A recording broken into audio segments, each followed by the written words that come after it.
Turned off. Much better. Better looking in the dark. Hello, everyone. Good afternoon. This is the Metropolitan Council meeting. Mood. No, it's Meeting we've moody. ever. All right. We were commenting that the lights were really bright, and Yeah, too bright. now they're less bright. Are they good for you? It's November 8th, 2023, and this is Chair Zelli. I'll bring in this meeting to order. The agenda is many business items, and unless there's a objection, I will assume the agenda is approved. And we're on to the minutes from our meeting on October 25th. That were sent out in advance. Is there any corrections or additions? And if not, is there a motion and a second for approval? Move approval. Thank you. Second. Second, thank you. All those in favor say aye. Aye. Aye, opposed. Those council minutes are approved.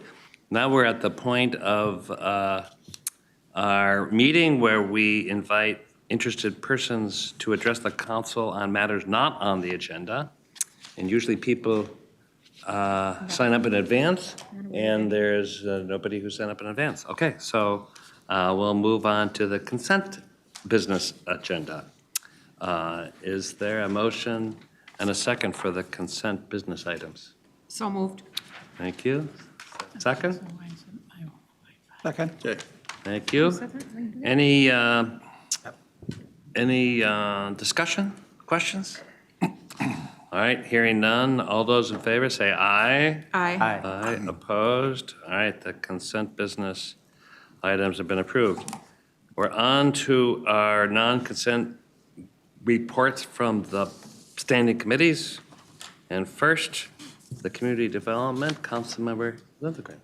Yeah, thank you, Mr. Chair. The Community Development Committee brings 4 items for consideration this evening. Council members may notice that they are all same week items. The reason for that is that our next business meeting of the council is not until December 13th. And all 4 of these items had time boundaries, 60-day review periods that end before December 13th. So we're bringing them forward more quickly. The first is business item 2023-260, same week. It's for the acquisition grant of the West Mississippi River Regional Trail. And when completed, this West Mississippi Regional Trail will run 20 miles from Dayton through Champlin, Brooklyn Park, and Brooklyn Center.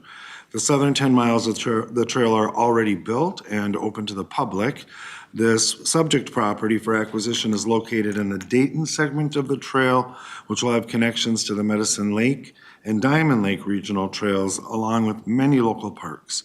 This area is also within the Mississippi National River Recreation Area. That's a designation that helps the river's natural, cultural, and scenic resources. It helps protect them. The subject property is partially wooded and contains 135 linear feet of Mississippi River shoreline. Three Rivers Park District is proposing to acquire 1.1 acre parcel for the regional trail. This acquisition is consistent with the regional trail long-range plan. The total project cost is $640,000. This grant of $480,000 will use state dollars from the Parks and Trail Legacy Fund with a council bond match.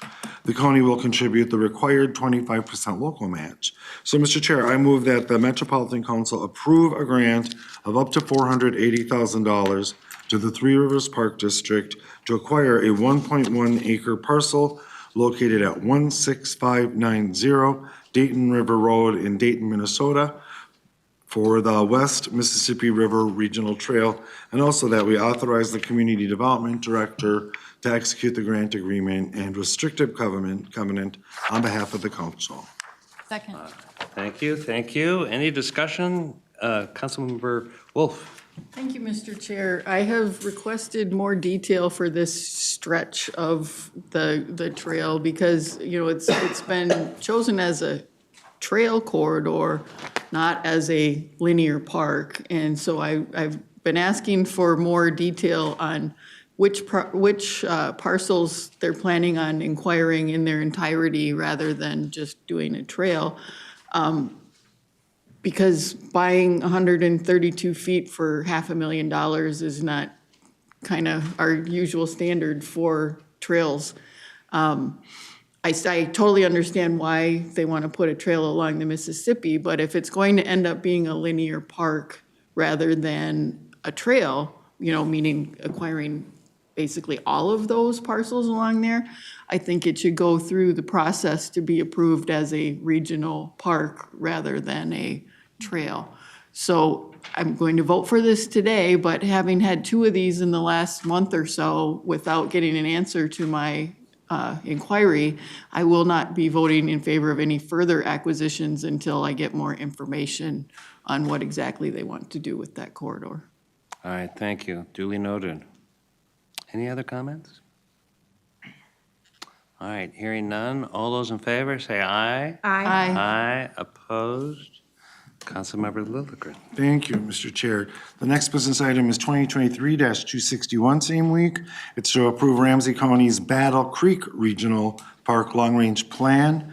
This long range plan updates and replaces the 1981 plan for Battle Creek Regional Park. This plan focuses on the Battle Creek segment of the regional park owned and operated by Ramsey County. A plan amendment for the Pig's Eye segment of the regional park was approved by the council in 2021.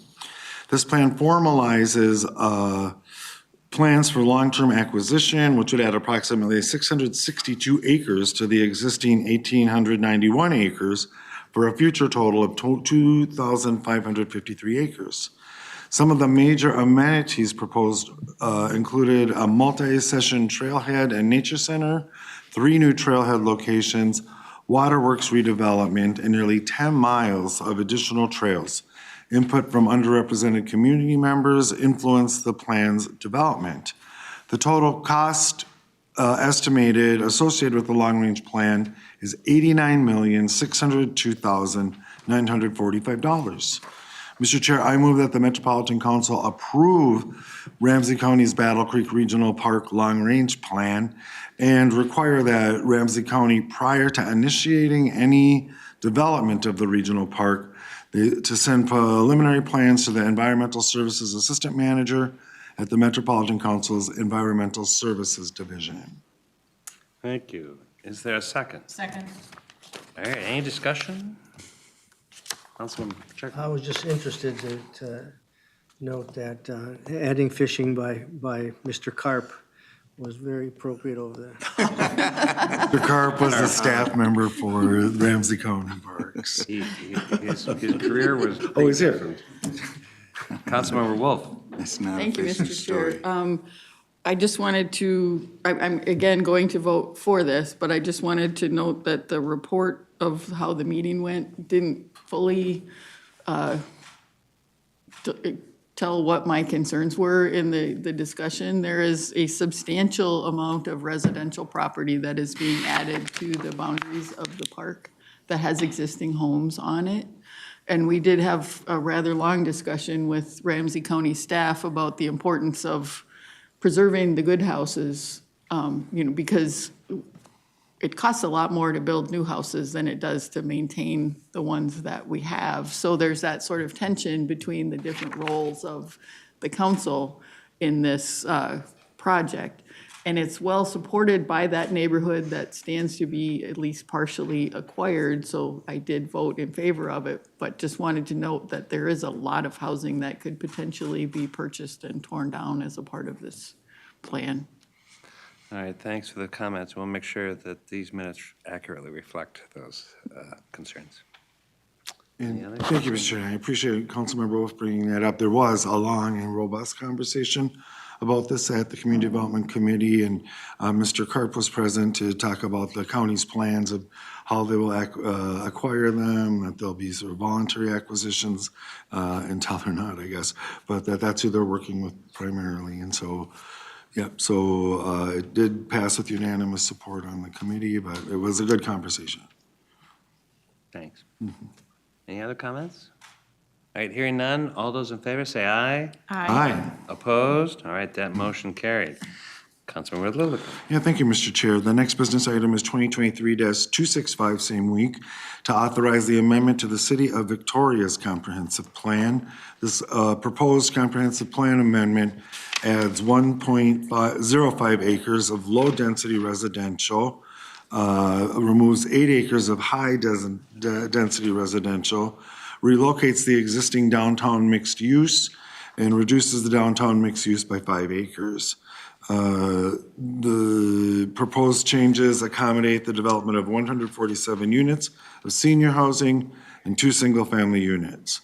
Staff found that the proposed amendment conforms with Regional Systems Plan, is consistent with Thrive MSP 2040, with water resources management, and with council forecast, but it's inconsistent with the Housing Policy Plan and is compatible with the plans of adjacent and affected jurisdictions.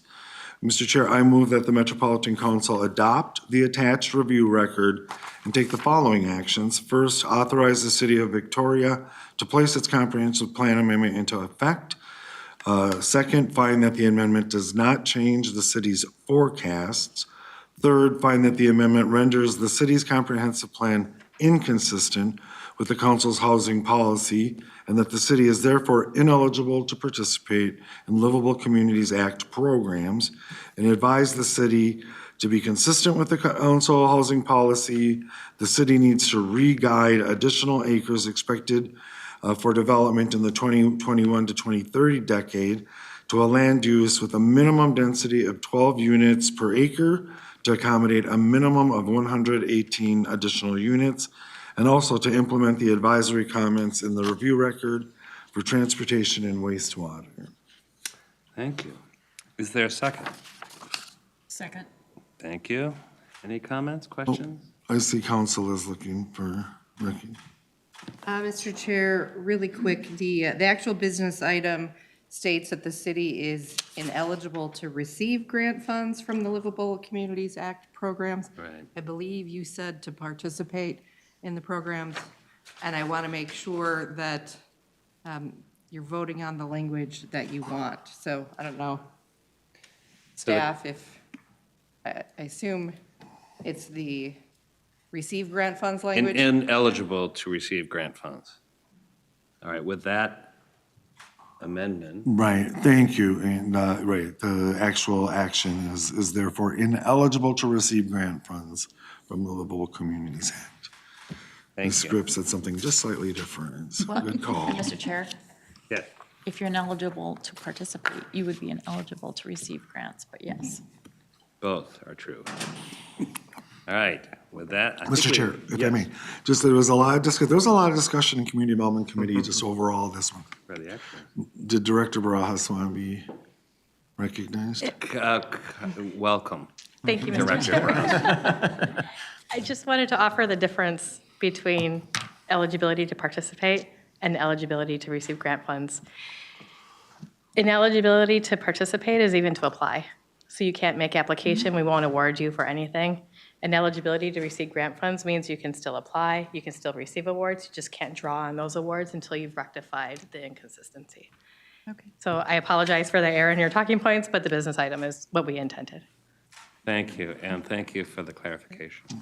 Mr. Chair, I just wanted to characterize some of the discussion in Community Development Committee, which is really robust. And one of the things I want to lift up is how much our staff was engaged with the city staff in Victoria, and that Ms. Smiley, Ryla Smiley, worked very closely with the city staff. This is a small community without a lot of capacity to work on things like this. And I just want to note that it's one of the supports that we give to some of the smaller communities in helping them bring something like this forward. Great, thank you. All right, anybody else? All right, hearing none, all those in favor say aye. Aye. Opposed? All right, that motion carries. Councilmember Lilligren. Yeah, thank you, Mr. Chair. Our final business item for tonight is item 2023-270, same week. It's to authorize staff to submit an application seeking grant funds from the U.S. Department of Transportation Thriving Communities Grant Program. And the goal of the Department of Transportation's Thriving Communities program is to support the advancement of transformational transportation opportunities in disadvantaged communities into the next phase of development, to deepen community engagement, and to align the project with local or regional community and economic development goals. The Thriving Communities Regional Pilot Program will select 4 to 5 applicants to receive $1 to $2 million over 3 years to support communities in their jurisdiction with technical assistance, capacity building support, and peer learning. The council's proposed application focuses on supporting the coordination and implementation of the adopted Blue Line Extension anti-displacement recommendations with local communities, investing in community and nonprofit capacity to continue participating in anti-displacement efforts and the transit project's continued planning, and aligning the anti-displacement strategies and capacity building with intersecting planning milestones of the Blue Line Extension project. So, Mr. Chair, I move that the Metropolitan Council authorize the Executive Director of the Community Development Division to develop and submit a grant application and supporting documents as the lead agency for the U.S. Department of Transportation's Thriving Communities Regional Pilot Program grant. Thank you. Is there a second? Second. Thank you. Any discussion? Question, Councilmember Bento. Thank you, Mr. Chair. I raised this issue on Monday at the Community Development Committee, and I want to raise it again tonight. I hope that going forward, we consider the Blue Line as a possibility for this type of grant money. Certainly along Arcade and Maryland and White Bear Avenue, if that ends up being the. Do you mean the preferred You mean the route. purple line? What did I say? Gold line? Blue. The goal line, I'm sorry. No, the purple line. There we go. Yeah, you know. So many colors. Anyway, yeah, the purple line, I apologize. But that would be an excellent opportunity for us, and as well, the goal line. I many times drive through the east side of St. Paul in order to take my 4-legged roommate to doggy daycare. And I gotta tell you that for the last over a year, the east side of St. Paul has been dramatically impacted by the gold line. Traffic is always busy there, but multiple times busier because there are lots of detours and closed exits and challenges. And there are small businesses there run by people who are just struggling to stay afloat. And so I would encourage us to think about those two opportunities as well. Thank you. Mr. Chair, Councilmember thanks, and thank you, Councilmember Bento, for bringing that up again. Again, we had a robust conversation about this in Community Development Committee, and for my first term, the first 4 years I was here, I served on the Blue Line Corridor Management Committee, and that's when this anti-displacement work was launched. It's incredible, it's groundbreaking work, it's innovative, and it's brought forward a discrete number of recommendations for us to act on. And the first thing, and you heard me say this a lot, and you heard people from the community say this, is what are the resources to help with implementation? And so this is a small amount of money. It's not going to allow us to implement every recommendation that came forward, but it'll give us the opportunity to identify other sources, and it will really signal to the other jurisdictions involved, we're putting something on the table. And so to encourage other jurisdictions to step forward and do their part as well. And I think, as clarification, given Councilmember Bento's comments, that this particular application, although we are the council would be the sponsor, it really is funds dedicated, will be leveraging funds, in this specific case, dedicated by Hennepin County and the city of Minneapolis and Robbinsdale to advance Kira's work. Right, thanks. And Mr. Chair, if I may, and the other communities along the line as well, Brooklyn Center. Right, Brooklyn Center. Chris, yeah. And if I may, and this kind of touches on Councilmember Bento's point, and one of the things that we've learned through this groundbreaking anti-displacement work that has been led by C. Chance Anderson, former Met Council employee, is that even the planning of a light rail line starts the process of displacement. And we have learned that through research around our other rail lines. And so we heard it from the community at the Corridor Management Committee. What are you going to do about that? And so I feel like we have an answer. Now here's the start of what we're going to do about that. But I guess my question is, we don't want to preclude other grant applications or other efforts in the purple and the gold line that may be eligible, but I just want to be clear that what this specific grant application is. Welcome back. Thank you, Mr. Chair, and you're correct. And on Monday, I was representing my staff who are doing the hard work in this, and they informed me as well that certainly parts of this grant application could go to support work around Purple Line as well, especially some of the activities that you had mentioned, Sue, and our Councilmember Vento, around some of the impacts that folks are experiencing. Part of the activities that we're looking at are around capacity building and bringing shared experiences and connections across the region together. We also understand that this is a pilot year for the Department of Transportation, and this is the first year they're rolling out a regional type of application, and we're hoping that there will be additional years that they do that as well, and certainly with your support, we would pursue additional funds that we could focus, in addition to some shared learning, focus those funds in other areas that the council has activity underway.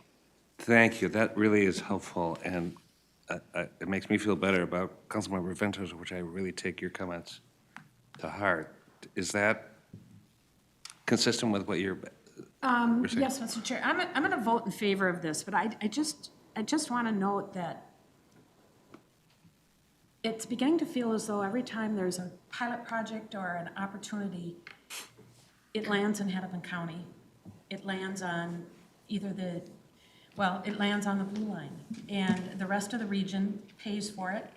And granted, it's beneficial when a corner of our region gets funding that it needs, but that's not the only corner of the region. And there are other parts of the region that have real transportation needs that are going unaddressed. Yeah.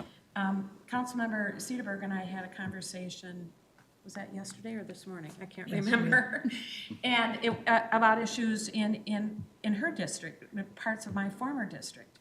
And those folks put a lot of dollars on the table for the whole region and get very little back for it. So I guess my frustration is whenever we have an opportunity, we have to think beyond one small corner of the region and think about the rest of the region too. And that's not to diminish the needs as it relates to those cities along the proposed routes. It is not to diminish them. It's not to second guess them, but it is to say that all of the region has issues and needs, and they need to be at least heard and acknowledged.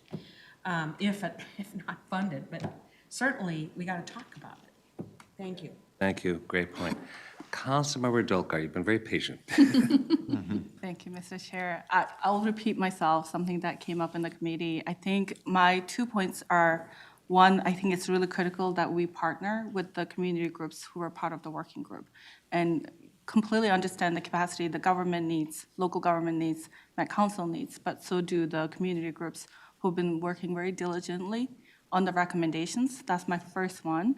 And then second point, I think this, based on Councilmember Vento's point, I did think as I walked away from committee meeting on Monday, like it may be worth considering Met Council having dedicated staff within Lisa's department that is looking at anti-displacement policies and how that is going to come across all of the different lines that we're building. Given the influx of money that we're anticipating thanks to the new sales tax, and we know every time we build infrastructure, communities are impacted. And I don't know if it's the same policy that will travel or same recommendations that will travel across all corridors as they get built, but this may be something worth thinking as an innovation for the council. Great idea. And displacement occurs across the region with some of these investments. Right. Any other thoughts, discussion? All right, we had a motion, and I think we have a second. We do. All those in favor, say aye. Aye. Opposed? All right, that motion carried. Thank you. And then to the Environment Committee, Councilmember Lindstrom. Just one item this afternoon, and that is business item 2023-248. And this requests that the council authorize the administrator to award and execute contract 22P297A with Polydine Incorporated to provide polymer to the Seneca wastewater treatment plant in an amount not to exceed $7,048,000. Polymer is a conditioning chemical. It aids in the removal of water while processing the sludge solids on mechanical equipment like centrifuges and belt presses. We had 8 registered plan holders, 6 suppliers, 2 plan rooms, and 2 plan holders identified as minority, women, veteran, small or disadvantaged business enterprises. Polydine Incorporated was determined to be the low responsive responsible bidder and is being recommended for this award. Polymer unit costs range from $56 to $70 per dry ton of sludge processed, and this contract will provide polymer at a unit price of $1.66 per pound for a period of 2 years with an option to extend for 3 additional 1-year periods. Mr. Chair, members, I move that the council authorize its regional administrator to award and execute contract 22P297A with Polydine Incorporated to provide polymer to the Seneca wastewater treatment plant in an amount not to exceed $7,048,000. Thank you. Is there a second? So moved. Thank you. So moved. Any discussion? Well, I've learned if there's secret sauce to treating wastewater, it involves polymer. It does indeed. Thank you. All righty, all those in favor say aye. Aye. Opposed, that motion carried. On to the Management Committee. Councilmember Johnson. Thank you, Mr. Chair. I am here to speak on item 2023-255. It's Information Technology Professional Services Staff Augmentation Master Contracts. Information Services has engaged in an 18-month plan to mature its use of staff augmentation services. The final step of the plan is to establish a series of master contracts with 31 vendors. Each time services are required, IS will send an order for service form to multiple vendors and select the best value option from the responses. MCUB inclusion has been a key design objective for this initiative. Significant outreach was done with the MCUB community in partnership with OEEO and procurement, generating phenomenal engagement. As a result, 188 plan holders were registered, and of that, 125 of those plan holders were identified as minority, women, veteran, small business, or disadvantaged business enterprises. That is 66% of those plan holders that submitted. In this item, 11 MCUBs are recommended for award in this business item. And if you haven't looked at the report, they've got little asterisks behind them. And this is significant contracts that are being awarded. So it's something that we celebrated greatly in the Management Committee. I previewed it at the last council, but this is phenomenal work. And I really want to thank Craig Bantz, Jody Jacoby, Ashante Payne, and Cy Jordan. They've really been working together in an innovative way. I'm getting off of but I'll get back. But, you know, this 18-month process, it could have been done a lot quicker. It could have kind of gone the regular route. But they know the values and the goals that this council has placed on making sure our spend is going to MCUB diverse vendors, and the Management Committee is keeping the pressure on too. So what we are really enjoying is when they bring items like this before us, because this is huge. And while OEEO did not establish a goal for this project, IS has committed to an overall MCUB achievement goal of 25% of the total spend on the master contract. OEEO and IS will meet regularly to monitor the MCUB achievement and to ensure the overall goal is met. So with that, Mr. Chair, I move that the Metropolitan Council authorize the regional administrator to award and execute contracts 22P172A through EE for informational technology professional services staff augmentation for a 5-year term with a cumulative not to exceed amount of $35 million. Great. Is there a second? Second. All right. Thank Councilmember Cedarburg. And congratulations to people in the room. We did have a preview at the Committee of the Whole, and it's great to see this action and actually have the listing of these companies. Any other discussion, comments? And Mr. Chair, I just want to lift up the work that's being done by these great team members here at the Met Council, because we had more good news today. They are leaning into this and breaking, I think, new ground. And I think like a lot of the work here at the Met Council will be and is being held up as innovative. And I'm sure others will be knocking at our door to make presentations at some point. But it's happening, and after tonight's action, there will be a lot of happy vendors, including those that we are really trying to get spend into our diverse communities. Great. Anything else? All right, all those in favor, say aye. Aye. Opposed? All right, that motion carried. On to the Transportation Committee. Dr. Carter. How you doing? Okay, Mr. Chair, council members, business item number 2023-262 is the Metropolitan Council authorizing the regional administrator to award and execute contracts with community organizations that will directly support the Transit Service Intervention Project, TSIP, by assisting people who are turning to transit while experiencing homelessness, suffering from mental illness, or facing other challenges. In summary, the background timeline: request for declaration of interest was issued in early June. They conducted extensive promotion, ensuring organizations providing services named in the legislature learned about this opportunity. There were 30 submittals received in July by the deadline. In July and August, there was an evaluation panel review of submittals. 5 contracts were awarded in September. The organizations received training, and some are already providing their services on blue and green lines. The award recommendation, phase approach for contract awards. 5 organizations being recommended for award, which is phase 2. Number 1, Brothers Empowered. Number 2, the Family Partnership. Number 3, Touch Outreach. Number 4, All Our Boys Incorporated. And number 5, 8218 Truth Center.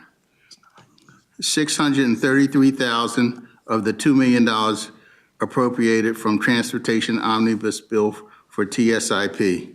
Phase 2 award recommendations to follow in September. Proposed motion, therefore, Mr. Chair, I move that the Metropolitan Council authorizes the regional administrator to award and execute contract listed in this business item for an amount not to exceed $633,000 to support the implementation of the TSIP Transit Service Intervention Project. Thank you. Is there a second? Second. Thank you. Any discussion, questions? I know we have Selena Martina here, who's been overseeing this program, and we're really excited to get these contracts and get this group deployed. Discussion, all right, all those in favor, say aye. Aye. Opposed? All right, that motion carried, congratulations. We don't have any other business items, but we have an opportunity to hear any reports. I normally don't give a report, but I just want to acknowledge the work of our engagement staff working with the Center for Transportation Studies. Had a conference Friday all day on about the experience of the public realm.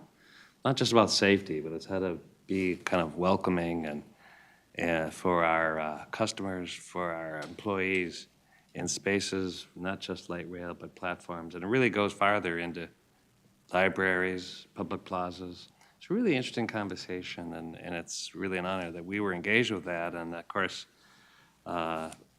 Selena was there, and some of our work that we're doing with TSIP is part of that conversation. We had public officials, elected officials, others engaged across a lot of all sectors, including private sector, if you can call Alina a private sector. But you know, when you think about the work on Lake Street, this involves employers, not just public sector. So I think the more we can get them engaged in these convenings, conversations, because all we do here is important, but we doing it in collaboration with others really makes a difference. And again, it's not just one county or one city. It's across the board.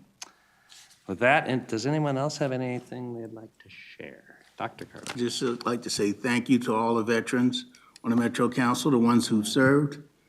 And just in honor of Veterans Day, it's a wonderful thing, and we appreciate that service. And thank you for attending the flag raising this morning. Did you, were you there? Yeah, it was very moving. They played bagpipes, and it was really, really nice. And so, There'll be some presentations Friday at a more civilized hour of 11 o'clock, but it'll be in Yeah, that Minneapolis. was- Those who was, have drink an your interest, coffee. I'll be there. You're an early riser. Anybody else? No? Regional Administrator? Yeah, thank you, Mr. Chair, and nothing to report. All right, General Counsel. Thank you, Mr. Chair. No report. All right, with that, I will make a note that it is actually getting dark. So we're in that part of the season for Met Council meetings. Enjoy the rest of your evening, and this meeting is adjourned. Thank you.